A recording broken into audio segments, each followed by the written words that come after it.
Athletics is a group of track and field events covering a wide variety of sports with competitions featuring jumping, walking, running, and throwing under different disciplines. Track events. Track events include sprint, middle distance, hurdle, and steeplechase event. The 400-meter oval track forms the basis of a multi-sports arena and its dimensions are dependent on the requirements of other sports. The competition area for track events includes the following: oval track with at least 4 lanes and safety zones measuring no less than 1 meter on the inside and outside. Straight with a minimum of 6 lanes for sprints and hurdles. Steeplechase tracks as for oval track with a permanent water jump. There are 3 basic types of track surface: synthetic, unbound mineral or cinder, and grass. Standard competition layout. The diagram is the layout recommended by the IAAF or International Association of Athletics Federations as standard competition area.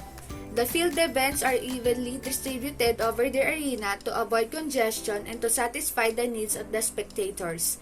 Sprints. Often the most eye-catching events at the Olympics, the sprints involves a dash to the finish over distances of 100 meter, 200 meter, and 400 meter.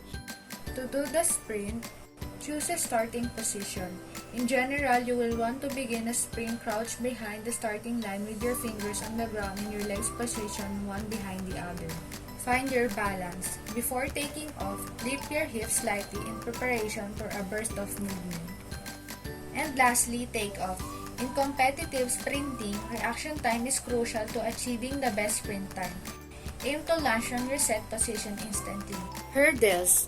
A format similar to the sprints over similar distances except the runner have to jump over hurdles before they get to the finish line. In the 110 meter, the hurdles are 107 centimeters in height and can be knocked down even with the slightest touch. To do the hurdles, start the race in a sprint. You want to be going pretty fast before you reach the first hurdle. Next, do not slow down at the first hurdle. Your momentum is what will carry you over. When you are about 1 to 2 feet away from the hurdle, bring the foot that isn't on the ground or lead leg up to your butt and then quickly extend it up over the hurdle. Then drag the trail leg sideways over the side of the hurdle after the lead leg has passed over. The ankle and the knee are supposed to be the same distance from the ground. The straight line along the shinner cuff in between the ankle and the knee must be parallel to the ground and must be parallel to the hurdle. And lastly, continue the race, trying to pick up speed towards the end. Clearing the last hurdle can be difficult, but if you push yourself too much, it will be no problem, but it can hurt in the end. Relays. Another category in the list of most popular events are the relay races, which consist of 4 runners from each country running equal distances with a baton in hand. Each country generally picks runners who also take part in the sprint races but may also go for relay specialists. To do the relays, first, pick baton exchange method. There are generally 3 methods of passing the baton: the upsweep, the downsweep, and the push pass. Next, stay on the correct side of the lane.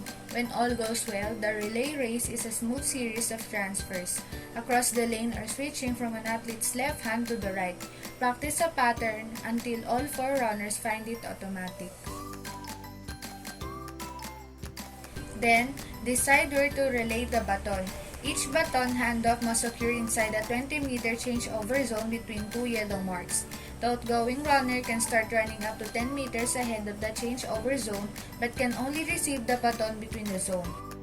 And lastly, keep running until you release the baton.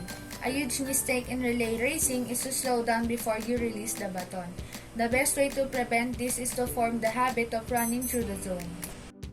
The 3,000 meter steeplechase is one of the most interesting events in track and field, a distance race with hurdles. While covering this 7.5 lap distance, the athletes must traverse 4 barriers placed on the track. One of the barriers is placed in front of a water pit that must also be negotiated on each lap. Unlike the lightweight hurdles used for the hurdling event, these heavy wooden barriers will not budge if hit. Some steeplechasers hurdle the barriers cleanly, but most step on them with one foot to clear them. 3,000-meter steeplechase involves water hurdles in addition to regular hurdles. Race walks.